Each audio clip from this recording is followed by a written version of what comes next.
سلام، پویا افسری هستم، نویسنده و کارگردان انیمیشن ارتنایت. من در 20 سال گذشته که شعر و انیمیشن رو به عنوان حرفه خودم انتخاب کردم، همیشه برام این سوال بوده که آیا میشه از امکاناتی که هر کدام از این حوزه ها در اختیار آدم قرار میده در رشته دیگه استفاده بکنم یا نه. در تولید انیمیشن که 15 سال هست که کاملا دغدغه اصلی من شده، بارها فکر کردم که آیا میشه از امکانات شعر استفاده کرد برای اینکه یک روایت تازه‌ای رو رقم زد یا نه. از این ایده هایی که داشتم، از بین این همه شعرهایی که بوده در تمام این سالها، یک شعر داره ژاک پرور به اسم پاریس ات نایت.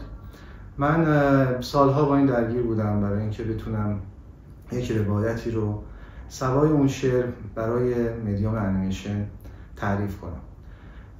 این پروسه خب مدت زیادی طول کشید و تا وقتی که بالاخره فیلمنامه نهایی شد، من با یکی از دوستان اهل انیمیشن ایرانی که به نظرم تو بچه‌های ایران خیلی توانمند هست به اسم محمود مختاری صحبت کردم و قرار شد که جهان این فیلم رو، جهان بصریش رو اون خلق بکنه. ما تو این پروسه خب دغدغه زیادی داشتیم به خاطر اینکه روایت من یک بخشیش روایت جهان واقع است و یک بخشیش به فانتزی وارد میشه و جهان خیال.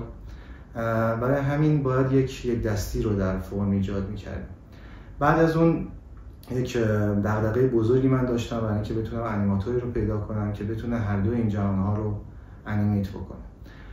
و اینطور بعد از امتحان کردن و تست کردن کار چند تا از هنرمندان ایرانی، حجت اعظمپور به تیم ما اضافه شد که بسیار خلاق هست و خیلی خوب تونست از پس انیمیت کار برد.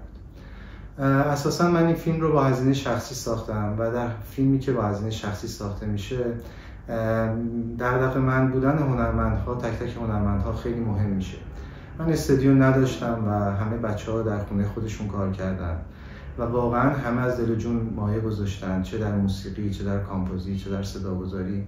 و خیلی خوشحالم که این فیلم مورد توجه هیئت انتخاب انسی قرار گرفت و امیدوارم که واقعا این فیلم دیده بشه و اون تأثیری که باید بذاره. خیلی ممنون.